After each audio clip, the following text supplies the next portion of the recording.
Ay, maiksi lang pala, dalawa. Pero may tig-tatlong laman. Okay. So, dinivide sa dalawa, it speaks about, ito yung ating paksa, the tragedy of the wicked. Tragedy of the wicked and the blessedness of trust in God. Ang kapahamakan ng masama at ang pagpapala sa mga nagtitiwala sa Diyos. Amen. Dalawang part na nagpapakita ng ugali o ng isang tao. Ang sumulat nito ay si Asaph, o Asaph kung Tagalog. Hindi Asaph na nagmamadali, as soon as possible. As soon as possible, sana matapos na rin, Pastor. Si Asaph, Psalms of Asaph. So, dalawang part. First part is the perplexity over the prosperity of the wicked. Totoo naman yan, kapag may nakita tayo na nagtatagumpay, may nakita tayo na mas lalong lumalago, mas lalong yumayaman, mas lalong mas nagiging garbo ang pamumuhay, sometimes we think of it. Iniisip din natin yung bakit kaya? Bakit kaya ganun? Ang sama-sama naman nito. Sila pa yung mayayaman. Sila pa yung merong mga malalaking kinikita, napakaganda ng kanilang mga buhay, parang wala lang, hindi malang nahihirapan. But in the end, yung second part, patapos na si Pastor, second part na kagad. But yung second part is the proclamation of the justice of God. May kita natin yung justice ng Diyos. It is not because they are wealthy, they are prosperous, but it is upon the justice of God. And one picture of this, isang picture nito, is in the book of Luke, the rich man and Lazarus. Amen. Handa na po ba tayo? Tayong lahat ay umuko at manalangin. Dakilang Diyos na makapangyarihan sa lahat, sa umagang ito, tunay nagpupuri kami, nagpapasalamat sa inyo. O Diyos, kayo po ang magturo, kami po ay makikinig. Kayo po magbukas ng aming mga puso at isipan. Hindi po ang kahinaan ko ang makita, kundi ang kaluwalhatian mo. Maging pagpapala po sa bawat isang salita mong mahayag, sa umagang ito maging kalakasan, katatagan, at pananampalataya sa bawat isa. Tunay Panginoon, na kayo po magturo, kami ay makikinig. Samahan mo ang iyong mga anak sa umagang ito. Pagpalain mo bawat isa na makikinig sa iyong salita. Ito po ang aming dalangin sa pangalan ng anak na si Jesus. Amen. The tragedy of the wicked and the blessedness of trust in God. So nakita natin yung dalawang division. Pero tatalakayin natin siya yung dalawang division na ito. This psalm illustrates the result of allowing one's faith in God to be buried under self-pity. Marami sa atin nagiging self-pity. Kapag nakita yung iba na yung wala sa pananampalataya sa Panginoon, pag nakita nilang gumaganda ang buhay, tayo naman na nagsabi, ako sa Diyos ako naniniwala ako sa Diyos, nananampal, pero bakit ganito yung buhay ko? Bakit ganito yung situation ko? So sometimes buried us under self-pity. Ikaw mismo yung nakakakita sa sarili mo, parang ang baba-baba mo, ang liit-liit mo, ang hina-hina mo, parang tinatapak-tapakan ka lang. It is because it was buried. Nalulubog tayo sa ganong kaisipan. But, yung word na ginamit dun sa umpisa, to trust in God. So, how can we come up to that wisdom? Paano tayo makakarating doon sa ganong kaisipan? Paano tayo magkakaroon ng ganung knowledge na huwag tayo mag-buried under self-pity? Paano mangyayari yon? Paano darating sa buhay ng bawat Kristiyano yon na hindi ka magkakaroon ng ganung kaisipan na magiging maliit ang tingin mo sa iyong sarili? Paano mangyayari yon? Verse 17. Yung first part ng verse 17, basahin natin. O yung buong sa verse 17. Until I went into the sanctuary of God. Amen. Where can you find peace? Saan ka makakahanap ng kapayapaan? Where can you find joy? Yung kara, di ba? Hindi dahil charismatic ka, hindi yun. Yung true joy. May narinig ako isang salita, maganda naman talaga yung salita, yung ginagamit nilang lahat. O ginagamit din ng lahat, ginagamit din ng iba. Maganda yung word niya, pero hindi niya naintindihan ang gusto nung pinapaliwanag niya yung gusto niya ipaliwanag. Yung word na charito. Charity tayo, tama. Pero may word pang isa, charito. What is charito? Maganda naman talaga yung meaning niya. Pero hindi niya alam kung paano gamitin doon sa theology na kanyang tinuturo. Charito means you are highly favored. You are highly favored and blessed. And the name of our church, ganda talaga, charity. Which means love. Amen ba? But self-pity, yan ang kaaway. Pag tinignan mo yung sarili mo na ikaw ay maliit. Amen. This psalm illustrates the results of allowing one's faith in God to be buried under self-pity. The psalmist became depressed. Nahirapan siyang alin. I-consolidate sa isip niya, bakit ganon? Kaya nga mamaya makikita natin word na perplexity. Bakit ganon? Bakit parang walang nangyayari sa buhay ko? Sabi ng pastor na nag-share sa akin, pag kinilala ko si Kristo, ang buhay ko ay gaganda. yan naman talaga yung kinamulatan natin before. Di ba? Aayos ang buhay mo. Ipifix niya yung marriage mo. Bakit ganun? Parang it is the other way around. Parang ganun yung nangyayari. Kabaliktaran naman yata lahat. Tapos kakanta pa kami sa church every Monday, Tuesday, Wednesday. Di ba? Tayo saya maging Kristiyano. Tapos ganun yung nakikita ko sa paligid ko. Actually, sa panahon natin ngayon, ganun. Kanina, halos natalaki na nga ni Bishop kanina.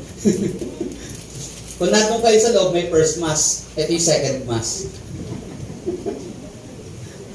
Communion na mamaya, no? First Sunday tayo nagko-communion. Kasi iba, every Sunday meron. Actually, may nagpa-practice ng kahit Christians. May nagpa-practice na every Sunday. So, totoo naman yun na nangyayari. Diba? Yung nasa government natin ngayon, lalo na nasa sa medical part, nakabili na sila. Sabi na nakabili na doon ng Porsche. O pag ibang term ng Porsche, yun ang pagkabanggit nila. Ano ba yung pastor? Nasakyan po yun. Baka lang natin Toyota. Kasi nung marami kahit taxi, Toyota.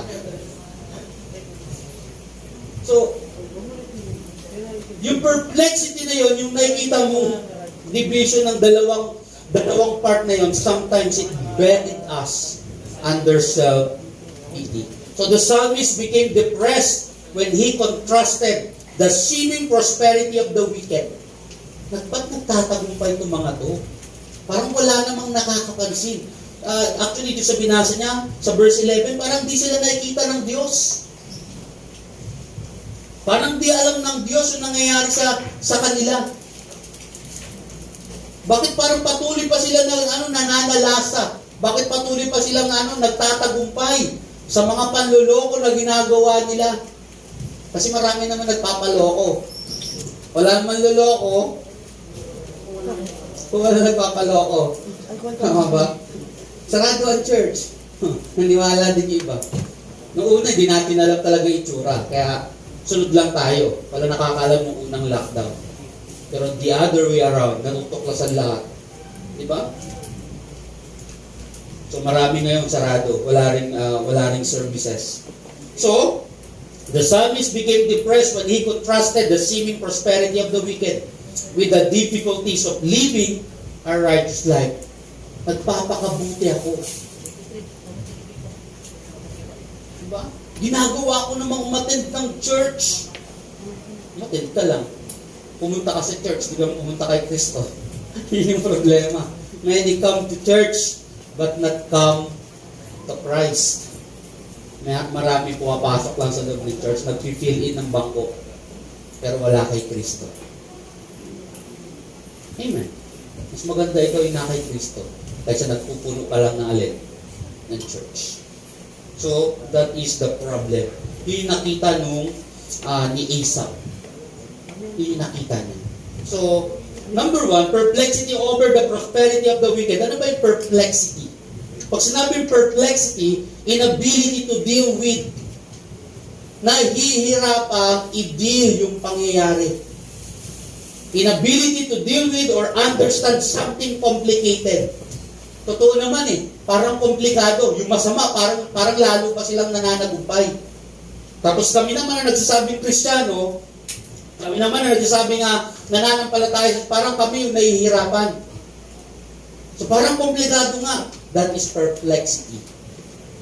So ito yung naranasan ng alin, Psalmist. Hindi lang tayo sila rin noon nararanasan nila. And kung titignan natin yung panahon natin ngayon, sabi ko nga nung last second Sunday na nag-speak ako, diba? Yung sa book ng Isaiah, bakit it is well? Actually, sinulat ko yung kanta yung kagabi, it is well with my soul. Napakaganda ng lyrics na ito. Yung kinanta ni Pastor Eden, yung kinanta natin kanina, wow, sabi ko parang nagtutugma lahat. Bakit ganun?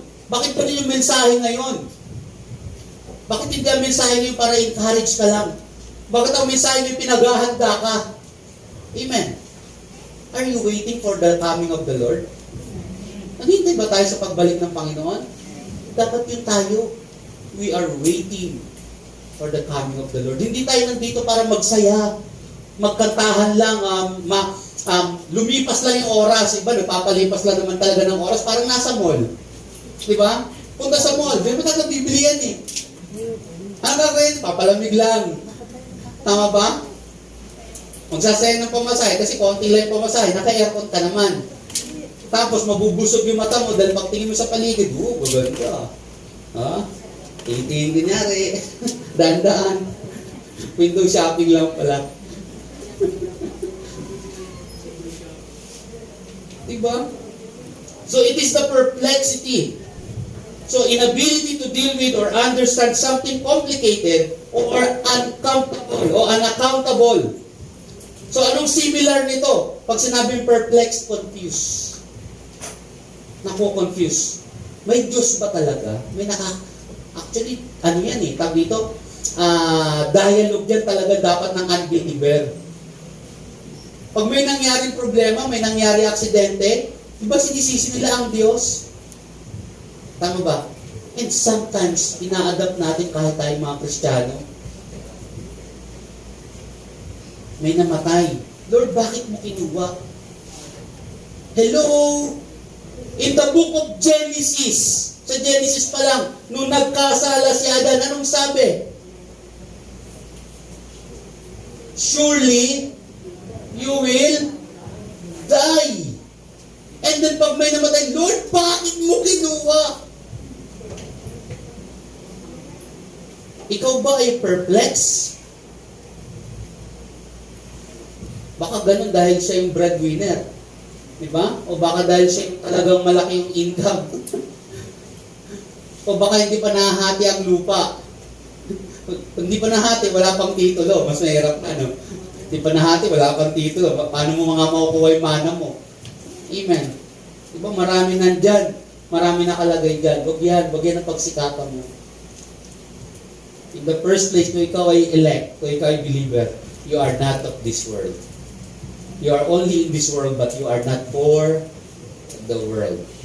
Amen. Bakit sasabihin ni Jesus Christ, do not love the world or the things of this world? Even Apostle Paul. Amen ba? Kasi hindi ka taga dito. Yun ang totoo. Kung ikaw ay elect, kung ikaw ay believer, kung ikaw ay Christian, kung ikaw ay chosen, hindi ka taga dito. Taga saan ka? Taga langit. Because alam ng Diyos yung future. Natutuwa ako sa isang young people, yung si Sister Julie. Pinost niya pa yung sinabi ko sa kanya, bakit yung mga na yan? Ano ba talaga ang problem? Nalimutan ko yung minessage ko sa kanya, pero sinabi ko sa kanya, pero pinost niya. Tapos naano siya sa mga word na ginagamit mo. Nakakatuwa, bakit natututo sila? Diba? So, yung church and charity, hindi lang para sa atin na nabibigay yung message ngayon. Even yung ibang tao nakikinabang. Kaya nga yung invitation ni Bishop yung tayo na ginagamit o tawag dito, nakakapagturo, na natuturuan yung iba, tayo mismo dapat. Enroll na kayo sa Farm Corners. Sabi ganun nga. Bago na kasi October 2, start na yung second sem. Promotion na. Okay, confusion. So pag sinabing perplex, confused. Puzzle. Pag sinabi, parang hindi mo alam kung paano bubuuin, ang tagal, di ba? Incomprehension. Hindi kayang isipin. Hindi kayang maarok. Yun ang talaga nangyari kapag perplex eh. Di ba? Nagulat ka lang, kapitbahay mo, 4 na palapak na yung bahay. Samantala, pares lang kayo graduate ng GMATS. Sino ang taga-GMATS? Diba? Graduate. Lahat ng mahalis dito, taga-GMATS. Yung iba, taga-Bulian. Gumgraduate sa Bulian. So, nagugulat ka ngayon. Hindi mo makarok. Bakit ganon? Diba? And then, sa iyo mismo, nagkakaroon ka ng self-pity. Pares naman kami nakagraduate Pero kung mag-isip na gano'n, kung di ka naman nakagraduate, hindi, joke pa. Meron naman hindi nakagraduate, nagtatagumpay din, di ba? Pero masipag yun, yun ang ibig sabihin nun. Pero kung wala naman sipag, magulat ka lang, tapos biglang gano'n, magtataka ka talaga. Okay. Confusion that results from something being complicated. Kaya nakukonfuse dahil komplikado. Di ba? Ano mangyayari? Ano maging result na? Nagkakaroon ka ng trouble sa sarili mo. Diba? Lalo ngayon sa panahon ngayon, ang daming confused. Bakit maraming confused? Di mo alam kung anong klaseng lockdown meron. Confused ka. Hindi pwede mag-travel. Bukas, pwede naman ulit mag-travel. Diba? Sang araw, hindi pwede mag-dine-in. Ngayon, pwede na mag-dine-in. Sinong bakunado na? Makakapag-dine-in na kayo. Yung problema kung walang pang-dine-in. Dine out na lang. So nagkakaroon ng trouble. Nahihirapan kayo na nagiging complex lahat. Why? Because of their prosperity. Yumayaman sila, nagiging ano pa sila, nagiging magarbo, di ba? Tapos ikaw bilang isang Kristiyano parang hirap na hirap. So Asaph, ganun din yung kanya naging kaisipan. Truly, God is good, sabi niya, to Israel. Ganon din ang thinking ng mga Israelita before. Truly, God is good to Israel, to such are pure in heart. Diba? But as for me, sabi ni Asaph, but as for me, my feet had almost stumbled. Para sa nadudupilas. My step had nearly slipped. Diba? Bakit ganon? Sabi niya, for I was envious. Nainggit siya. Bakit siya nainggit? Kasi mayayabang pa yung mayayaman. Meron bang mayaman na hindi mayabang? Pag mayaman ka, yabang talaga. Diba? Maraming ipagyayabang. For I was envious of the boastful when I saw the prosperity of the wicked. Totoo yan, wag natin ikaila yan. Totoong nangyayari sa isip natin yan. Diba? Lalo na pag may nagtatagumpay, tapos ikaw Kristiyano, hindi ka man lang nakabili ng pag birthday mo, walang cake. Ano pa? Verse 4, sa mga namamatay, di ba parang hindi sila hirap sa mga, sa libing, palibing? Tayo tagal ng lamay eh. Bakit? Pinupunuan pa yung alin?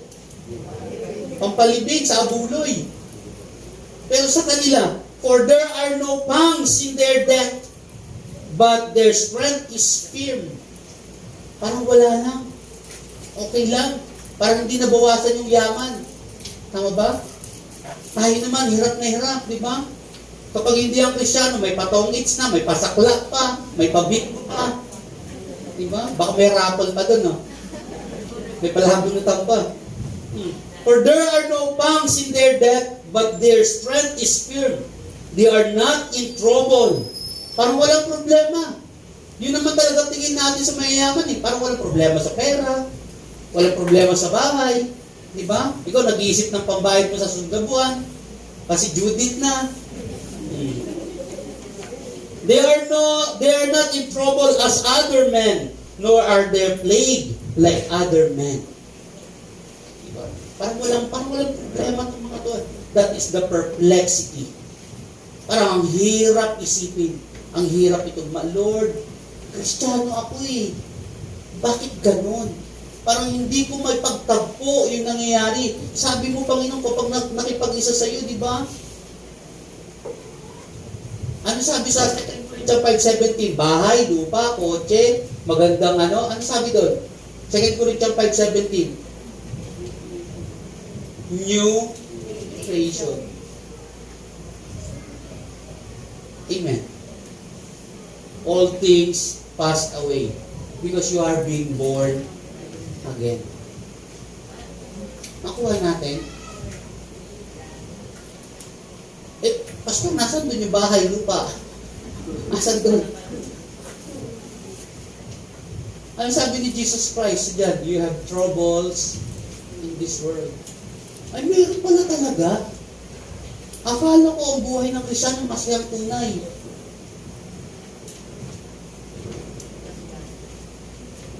If anyone wishes to come after me, let him deny.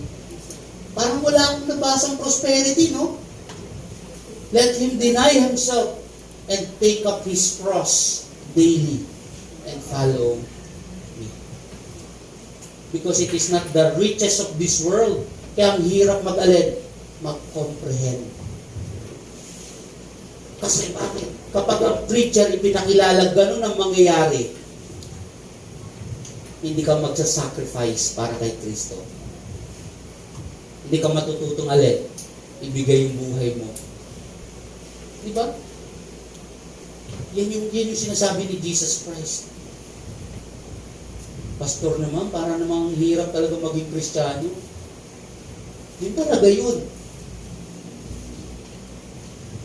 Amen. So, the perplexity is about their prosperity. Ano ba yung perplexity? Bakit di maintindihan? Their pride. Sino pa yung mga mayayaman? Sila pa yung talagang sobrang pride. At ipapamukha yung sa lahat ng mahirap. Nakuha nyo? Pag yumaman, bibili ng kotse. Saan ipaparada? Sa harap ng bahay ng kapitbahay. Amen ba? Totoo ba yun? Yes. That is the perplexity of life. Lalo na kapag kaaway ka ng kapitbahay mo. So, ikaw magkakaroon ka na trouble. Magkakaroon ka na envious. Mainggit ka talaga. Lalo na kung Kristiyano ka. Pero hindi dapat ganun. Bakit may kasunod? Yung sinasabi natin kanina yung part 2. So, about their pride. Diba? Bakit sila ma-pride? Therefore, pride serves as their necklace. Ano daw yan? Parang ID. Nakabandera yan, yung yaman. Yan ang mayaman. Ibabandera niya kung ano yung meron siya. Therefore, pride serves as their necklace. Violence covers them like a garment. Diba? Gagamit niya ng papatay para hindi siya maubos yung yaman niya. May mga bodyguard. Tama ba? Hindi pwedeng walang bodyguard, hindi pwedeng walang security guard. Diba? Kahit middle class na ngayon, naka-CCTV na rin ang bahay. Madali na makabili ng CCTV ngayon, di katulad dati, hirap. Yung CCTV nakalagay na sa cellphone din, pwede na ma-monitor. Diba? Ganyan ka high-tech ngayon. Tapos cellphone natin, keypad, no? Katabi mo, ang ganda-gandang iPhone. Kasi keypad, siyempre, kakaroon ka na. Tago mo na lang. Pero pag may dumating na snatcher, proud na proud ka pa nga agad. Kasi hindi sa'yo kukunin eh. Lalagpasan ka eh. Tatawa kayo. Pero okay mainggit, di ba? May benefits din, no? Nalanig ko, may benefits. Their eyes boggle with abundance. They have more than heart could wish. Diba? Lahat kaya nila. Lahat kaya nila. Why? Because God feeds them. Pinifeed sila lalo dun sa desire na yun. Amen. But for the elect, iba ang pifeed sa'yo ni Lord. The true riches. Ang totoong yaman. Yun ang dapat na feed ang bawat mananampalataya. Hindi yung yaman ng mundong ito, kundi yung yaman ni Kristo. In exchange, tama ba? Yung word na ginamit natin last time, yung double imputation, that is the exchange. God has given us gift. Ano yung gift na yun? Faith. Bakit ka nananampalataya sa Kanya? Bakit ka merong pananampalataya? And that is the exchange. Ano yung exchange doon? Yung iyong kasalanan, saan? Sa katuwiran ni Kristo. Kaya hindi ka dapat maging envious. Why? Because this earth is passing away. Mawawala itong mundong ito. Langit at lupa ay mapaparang. Amen ba? Kaya lahat ng pride nila, lahat ng prosperity nila, hindi yan magtatagal. May katapusan lahat yan. Amen. So, in exchange for God's riches, diba? Christ died for you. Namatay siya para sa atin. Ikaw na pinili bago palikhain ng sanlibutan. Amen. Pinili ka niya, wala pa ang sanlibutan ito. Bakit? Nandun na rin siya sa future. Wala nakakaalam ng future. Only God knows the future. Siya lang nakakaalam ng bukas. Their eyes boggle with abundance. They have more than a heart could wish. They scoff and speak wickedly. Masasakit na magsalita. Diba? May hirap pa lang ng 100, grabe na yung sinalita. Parang kapalit na yung buong pagkatao mo. 100 lang yun. Diba? Pero pag bumili, yung libo-libo, dali lang. Ilabas. Pero pag may hihiram, lalo pag Kristiyano, papahiramin yun. Pag Kristiyano, kaya yung Galatians chapter 6, tayo mga mananampalataya, mas lalo tayong magtulungan. Saan? Sa isa't isa. Sa mga kapatid kay Kristo. Amen ba? Amen.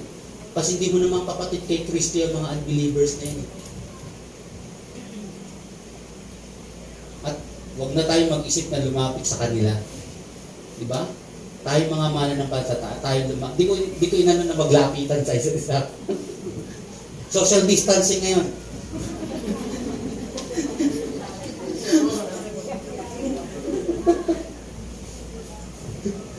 Ginamit yung social distancing.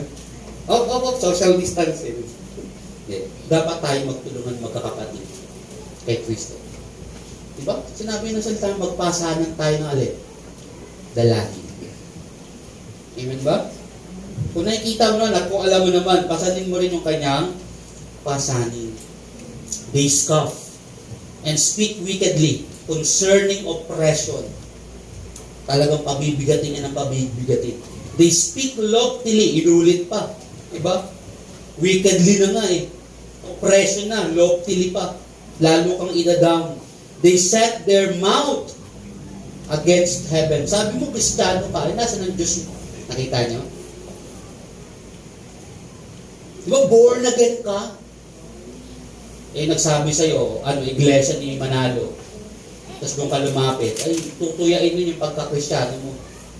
Lahat ng hindi mo kapatid kay Kristo, ibabalik sa iyo yun. Sabi mo, born again ka. Sabi mo, nagsumasamba ka sa Diyos. So ikaw lalo kang magkakaroon ng alin? Self-pity. In the first place, bakit ka doon lumapit? They set their mouth against the heavens, and their tongues walks through the earth. Hanggang dito lang sila sa lupa. Amen. So perplexity, ang hirap i-comprehend. Nakukonfuse ka ngayon, and then ang result, trouble. So may prosperity sila, may pride sila. Ano yung pangatlo? They are presumptions. Meron silang presumption kagad. Ito yung mga mapapride. Ito yung mga hindi maintindihan yung wickedness ng iba. So nangyayari, nagkakaroon ng presumption. An idea that is taken to be true. Oo nga, baka nga sila yung totoo. Baka nga sila talaga yung pinagpapala, hindi kami. Kaya bakit? Self-pity. Tama ba? And open use as the basis for other ideas. Ang gagawin niyan, kapag nasa ibang religion niyan, hihikayatin ka na. At kapag yun ang naging totoo sa'yo, aalis ka. May problem ba doon? Yes. Kapag hindi natin makita yung idea na ito yung pangalawang part. Pero kapag nandun ka sa una, ikaw mismo, nahihirapan kang unawain. Diba? Yan ang ipapain nila sa'yo. Sige, dito ka na lumipat. Ito, suplayan kita. Kasi totoo ang Diyos namin. Ang Diyos mo na ngayon na nagiging mali. Amen. Iyan sila. Therefore, His people returned here, and waters of full cup are drained by them. Ang tingin mo na, wala nang biyaya sa iyo galing sa Diyos. At sila na yung magiging biyaya mo. Diba? Behold, these are the ungodly. Ano daw sila? Ungodly. Who are always at ease. They increase in riches. Surely, diba? Ako na nagpapakalinis, pero ganun sila. So nagkakaroon pa ngayon ng alin, nahihirapan kang intindihin lalong lahat. Ako na nagpapakabanal, ako na nagpapakabuti, pero bakit ganito ang buhay ko?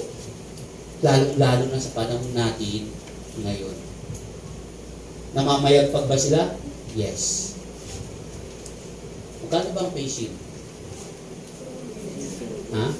15, di ba? 15, 12. Punta kayo sa amin, mura lang, 5 piso. Pamasahe magkano? 300 balikan. Dito lang bibili, 15 lang. Malaki ba kita sa face shield? Malaki kita. Sa face mask, lahat naka-face mask eh. Bawal na nga yung yung cotton ba yun? Pinagbabawal na nga, dapat surgical. Kasi bakit hindi sila kikita? Kikita yung maliliit na negosyante. Gumagawa ng face mask na tela. Nakita nyo? That is the perplexity. Face mask, facial, doble-doble nakita nyo. Swab test. Magkano swab test?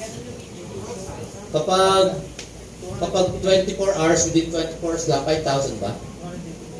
3,000. Di ba? Malaki pa rin yun. Sa kakukuha ng gano'n. Kung kailangan pumasok ng trabaho. Buti kung may health card ka, okay lang. Kung wala, sarili mong bulsa. Diba? So that is the perplexity. Tapos tayo naman Christians mag-isip, bakit sila lalong yumayaman? Ano yung part 2? Ano yung part 2? Dapat maintindihan natin yung second part. The proclamation of the justice of God. Doon mo titignan yung future. Hindi sa present, kundi sa future. Yung present na ito talagang kailangan mo magbata. Diba? Sa present time na ito, kailangan mo talagang magtiis. Sa present time na ito, kailangan mo talagang matuto na magtiwala lang sa Diyos. Amen. Kaya nga nandito tayo mga magkakapatid kay Kristo. Yun ang tawagan natin, di ba? Kapatid. Tama ba? Term din ng iba yan, pero tayo talaga magkakapatid. Pero ang ibang Christian, may ibang term. Yung pinanood ko last time, ang tawag nila sa isa cafe. Parang nagkape lang, no? Cafe. Si Faith, nasa ba si Faith? Marami may Faith dito, may Faith dito, may Faith din. Si Pepe, may Faith din. So yun yung term, hindi ko maalala sa ka-grace. Parang gano'n isang term naman, tawagan lang ka-grace. Kabiyaya. Bakit mo papalitan? Hindi naman yun ang tawagan mo eh. We are brothers and sisters in Christ. Talaga dapat mo maging tawag sa katabi mo, kapatid. Amen. Tawagan na kaagad, Pag sinabi ni Pastor, kapatid. Kapatid, mamaya, alam mo na. So the proclamation of the justice of God, doon mo siya titignan. What is the future things to come? So sabi ko kanina, yung book ng Luke, which is the rich man and Lazarus. Diba? Yung rich man, ito lahat, binabanggit ito. Nasaan si Lazaro? Nasa ilalim ng kanyang lamesa, namumulot lang ng kung anong nalalaglag.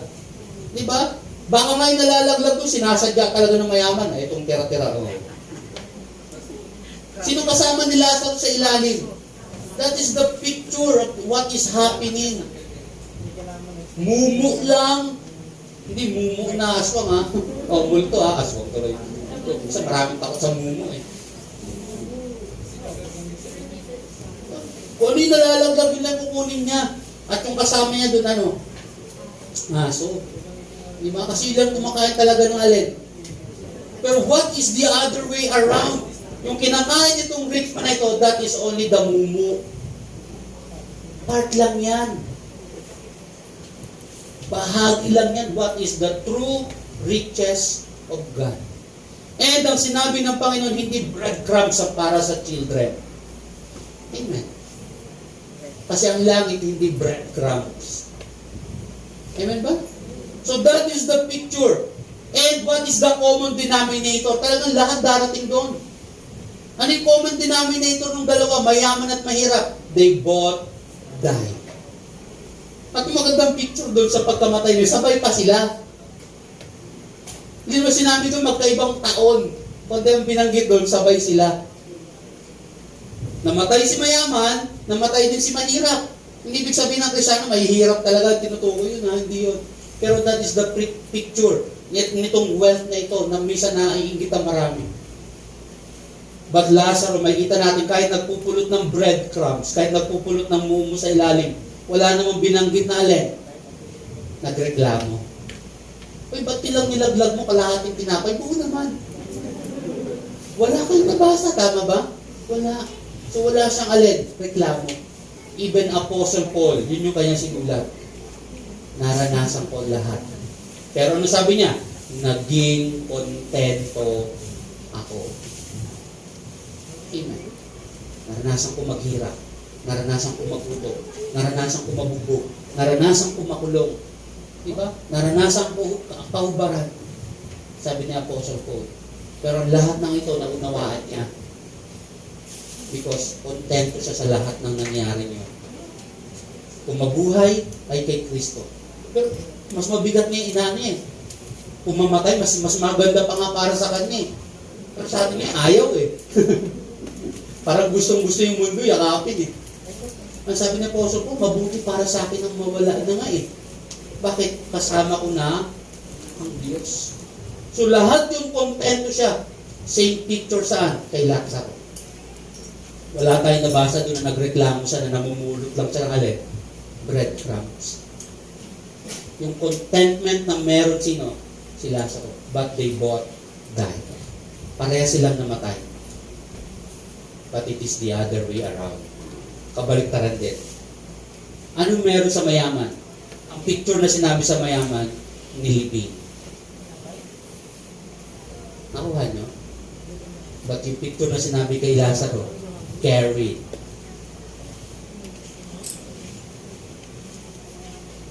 Nakit siya. Diba? Pero yung mayaman, buried. And nung namulat yung kanyang mata, iba yung kanyang atmosphere. Pero kay Lazaro, may binanggit pa bang agony? Binanggit pa ba yung nangyayari kay Lazaro? Hindi na. Pero binanggit na merong agony sino? The rich man.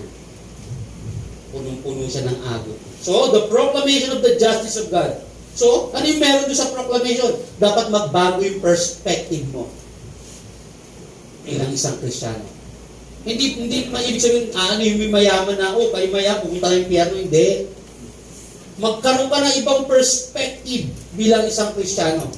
Ano yung perspective mo? Verse 15, if I had said, I will speak thus. Nasabi niya lahat yun. Naunawaan niya na eh.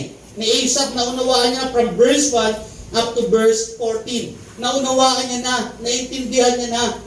Sabi niya, if I had said, I will speak thus. Behold, I would have been untrue. Diba? Untrue to the generation of your children. When I thought how to understand this, it was too painful to me. Masakit talaga, Panginoon. Ang hirap naman talaga intindihin. Ang hirap arukin. Mahirap intindihin talaga, Lord. Bakit ganon? But verse 17, sinabi ko kanina, until I went into the sanctuary of God. You are the church. Amen. The only institution na binuo ni Jesus Christ when He came, I will build my church, and the gates of Hades shall not prevail. Amen. That is the point. Ito yung naintindihan ni Asaph. Pero marami niyang pinipigilan lahat saan?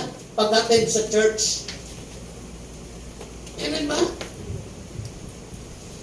O at least meron tayong window to peek. Meron tayong pwedeng silipang window. Magpabaksit tayo.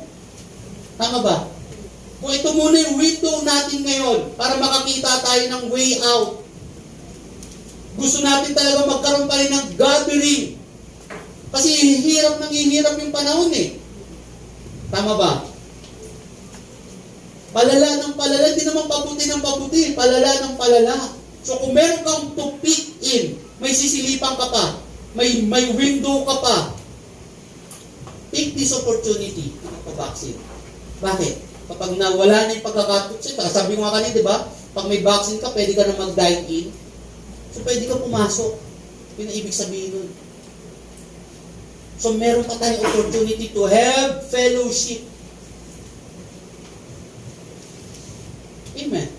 But this time, it is the other way around. Kapag wala kang vaccine. Wait.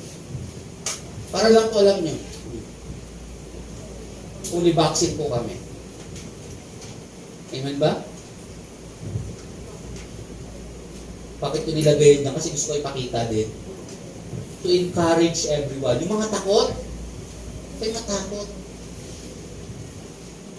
Huwag tayong matakot sa pumapatay saan? Sa laman. Mas matakot tayo saan? Kaya pumatay hanggang sa ikalawang kamatayan. Amen. Tayo matakot. Kasi ito yung paraan natin ngayon to have fellowship. Ito mahalaga sa atin ngayon. Hebrews chapter 10 verse 25, it is a command for us, believers, to have fellowship. Command ito sa ating lahat ng mananampalataya na magkatipon-tipon tayo. Amen ba? Until I went into the sanctuary of God, then I understood. Yun yung word niya. I understood their end. Mauunawaan mo anong dulo. Kaya nga sabi ko nung second Sunday, di ba? It is well. Sa lahat ng believers, to the righteous, it is well. But to the wicked, woe! Di ba? Aanihin nila yung ginagawa nila. At ikaw naman na Kristiyano, aanihin mo rin yung pagiging tapat mo kay Kristo. Aanihin mo yun. So, yung perplexity, yung presumption, mawawala yun. Bakit? Magkakaroon ka ng bagong perspective. Maunawaan mo ang Diyos sa buhay mo. Sa church, wala yan sa labas. Hindi mo maintindihan kahit kanino yan. Only in the church you will know God. Amen. Doon mo lang maunawaan. Huwag tayo maging passive spectator, sitting in the chair. Nakaupo ka lang dyan, nawala lang. Huwag. Diba? Nakaupo, parang lumilipad yung panahon, lumilipas natin na matapos si pastor. Church fellowship is our public worship. Public worship pala ito, bakit maririnig ka talaga ng lahat? And that the church should be open. Dapat bukas ang church. Dapat ang mga mananampalataya ay nasa church. Until I went into the sanctuary of God, then I understood their end. Surely you set them in slippery place. Sila talaga'y madudupilas. Sila yung may stumble. Even Jesus Christ ay stumbling block talaga sa mga leaders ng Israel before. Di ba? Yun talaga yung kanilang end. Until I went into the sanctuary of God. Be in the church. Go in the church. Amen ba? Because you are the church. That should be the perspective of every believer. Dapat yung mabago sa atin. So yung perplexity, yung pride, yung prosperity nila, yung presumption nila, mababago lahat yun. If you know the justice of God, you will have a new perspective. Perspective, a particular attitude. Ano daw siya? It is our attitude. It should be the attitude of every believer. An attitude, sabi na, a particular attitude toward or way of regarding something, a point of view. You should stand on that. It should be your outlook. It should be your viewpoint. It should be your point of view. Your standpoint, your position, your stand. Doon ka dapat nakatayo. Stand on the truth. May kategorya ang Channel 7 yan. That is not the truth. Christ is the truth. I am the truth. Sabi ni Jesus Christ. Hindi si Kibuloy ah. May lumilitaw na naman ang message eh. Si Kibuloy eh. Stand on the truth. Stand on Christ. Tumayo tayo. Diba? Dahil kay Kristo. Because if our perspective is correct, you know God's judgment. Alam mo yung judgment ng Diyos. May pinusa ko last time yung about do sa sinabi lang trans woman na naging lalaki na tas nanganak. Diba? So kung alam natin yung judgment, Romans chapter 1 verse 18 up to 32, pinabayaan talaga sila ng Diyos. That is the LGBTQIA++++, pinabayaan sila ng Diyos. Kung babasahin niyo yun, Romans chapter 1 verse 18 up to 32, basahin niyo yun para maintindihan natin why God abandons them. Bakit sila pinabayaan ng Diyos. So, mayroon kang bagong perspective. Diba? Because you will know God's judgment. Surely you set them in slippery place. You cast them down to destruction. Oh, how they are brought to desolation. Pagkasira. Desolation. As in a moment, they are utterly consumed with terrors. Darating talagang pahihirapan sila. You will know the future. Alam natin yan. Yung terror ng future na yan. Diba?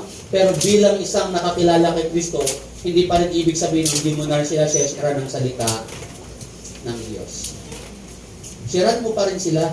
Tama ba?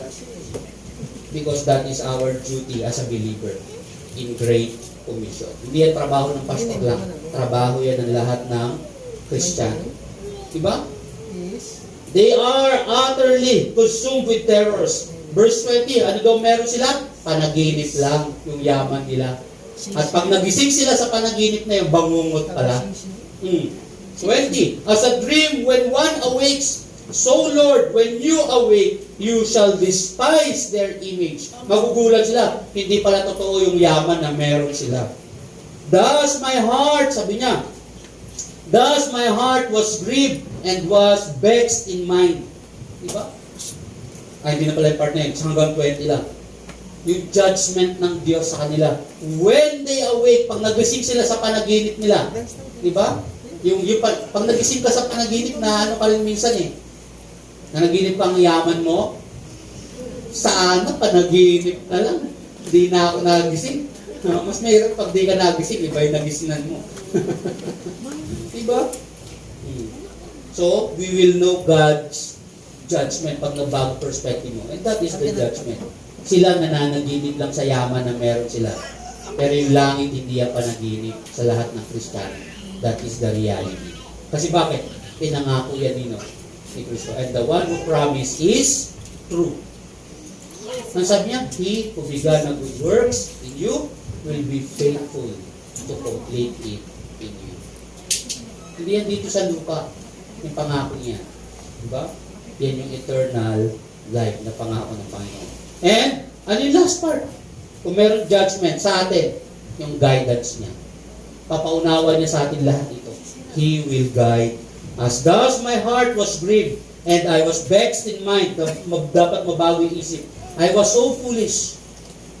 Ano daw? Kapag inisip mo sila, anong tingin sa atin? Foolishness. Kaya huwag mo silang kaingitan. I was so foolish and ignorant. I was like a beast before you. Kasi wala namang talagang knowledge yung yung mga hayop eh. Kahit natin-train yan, hayop pa rin yun. Tama ba? Kaya huwag natin tawagin yung patabi o yung mga hayop. Diba? Kaya minsan mga nag-aasal hayop, you know? Amen. Nevertheless, I am continually with you. Ano sabi niya? You hold my right hand. Bakit right hand? Dapat tama yung ating position. If you are truly been born again, dapat tama ang position mo. You hold by my right hand. Verse 24, you will guide me with your counsel. And what is God's counsel? It is the word of God. Yan ang counsel niya, ang salita niya. You will guide me with your counsel, and afterward, receive me to glory. Amen. Amen ba? 25. Sino meron tayo sa langit? Ang Diyos. Sabi kanina, itong mga walang Diyos, kinukutsapan nila sino? Ang Diyos. Pero tayo, sinong meron tayo? Kinakanta to, di ba? There is nothing on earth I desire beside you, my heart and my strength. Many times they fail, but there is only one truth that always will prevail. Di ba? Kinakanta natin yan minsan. Whom have I in heaven but you? And there is one upon earth that I desire. Ano sino desire mo sa lupa? Alam? Jesus Christ. Beside you.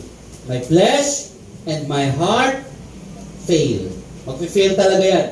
But God is the strength of my heart and my portion forever.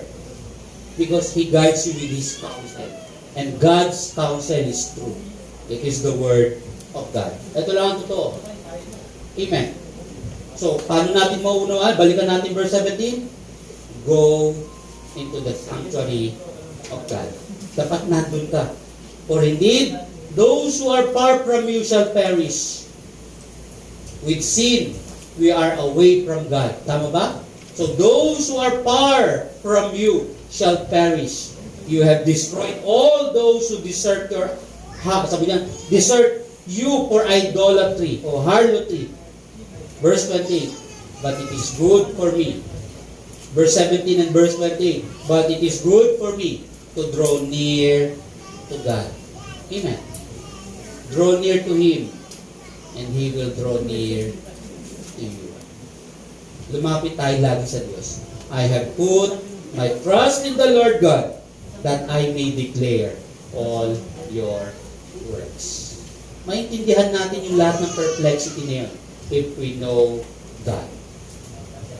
Maganda yung book ni J.I. Packer, Knowing God. Kapag kilala mo ang Diyos, kapag naunawaan mo siya, diba? Yung perplexity na yun, hindi mo siya iisipin. Bakit? God is the strength of my heart. Amen. Went into the sanctuary of God, draw near to God. Lumapit lagi tayo sa Diyos. Tayong lahat ay makuha at manalangin. Dakilang Diyos na makapangyarihan sa lahat sa umagang ito. Salamat, Panginoon, sa mensahe ng pinahayag sa amin. Salamat, O Diyos, dahil ayaw mong yung perspective namin, ayaw mundong ito. Ikaw dapat yun, Panginoon. Sa iyo lang kami dapat nakatingin. Walang ibang dapat na tinutunan yung aming mga paningin, kundi ikaw lang. Yung aming mga pandinig, ikaw lang ang dapat namin marinig, salita mo lang. Upang makatayo kami sa katotohanan ng salita mo. Thank you so much, Lord. Dahil hindi kami magugulumihanan sa panahon ito. It is because your word is preached. Pinapahayag ang salita mo. Pagpalain mo lahat ng anak sa bagong ito. Pagpalain mo ang bawat sa amin sa pangalan ng anak na si Jesus. Amen.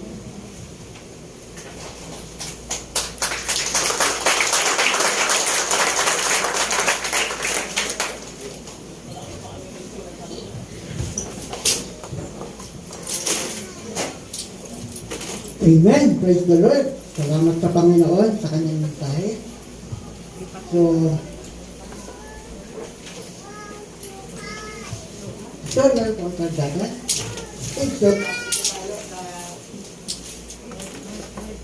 Sa ating pong announcement, sa umagang ito, ang ating pong nagdala ng bulaklak today ay ang Group 4. Sa next Sunday po ay ang Group 1.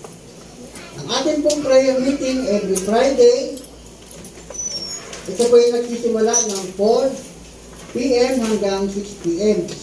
Kaya po inaanyayahan ang lahat na makipanalangin po sa tuwing Friday po ng gabi para may pakita po natin ang ating pong public prayer life sa Panginoon.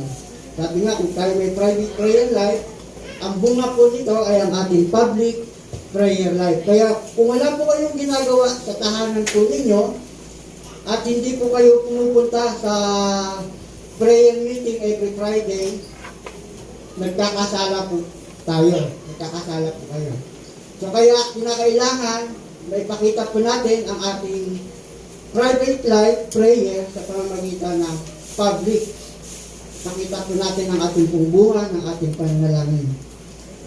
So, every Saturday po, Bible study group, ito po yung tuloy-tuloy sa bawat designated area. At dito po natin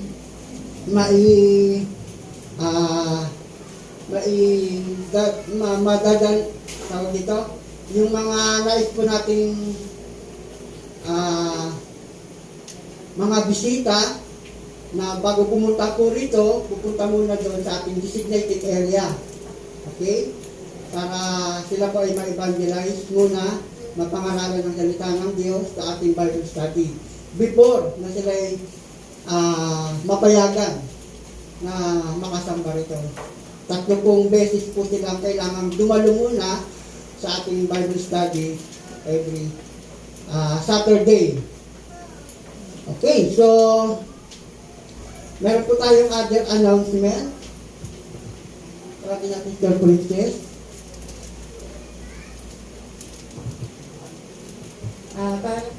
Para po sa Youth Link, meron po tayong joint fellowship. Alas 2 po ito ng hapon sa Adonai Church. So, kung dito po tayo magkita-kita, pumunta po tayo dito before 2 p.m. Again, mga youth, before 2 p.m. dapat nandito na po tayo. Meron po tayong joint fellowship sa Adonai Reformed Church. Ganun din po, ngayon po ang deadline ng ating registration fee na kalahati sa darating nating youth camp na 500 pesos. Huwag niyo na po antayin, singilin namin kayo isa-isa, iabot niyo na po kay Sister Justin Faye Pinili. Meron din pong karagdagang pagbabalita si Sister Emilu. Meron pong Children's Sunday School, 11 a.m. po ito, via Messenger. Nulit ko po, may Children's Sunday School po ng 11 a.m. via Messenger. Meron din pong Charity Parenting Seminar, 4 p.m. po ito, dito po sa Charity Main, face-to-face naman po ito. Inuulit ko po, Charity Parenting Seminar, 4 p.m. po, dito po sa ating simbahan, face-to-face po ito. Pinapa-announce din po ng Women's President na meron po kayong Women's short meeting after po ng service. Very short lang daw po ito, 5 to 10 minutes. Lahat daw po ito ng women's, hindi lamang po women's officer, pero lahat po ng women's meron pong short meeting after service. Meron din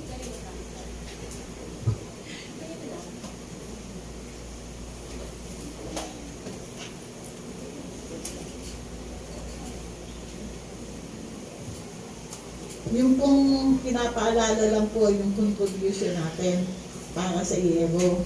Kasi 1,000 po per family. Ngayon po, pwede po natin hulug-hulugan. Hulug-hulugan. Huwag na po natin hintayin dahil tigbagyo ngayon. Kawawa naman din po yung gagawa, no? Kung bumabagyo tapos gagawa siya.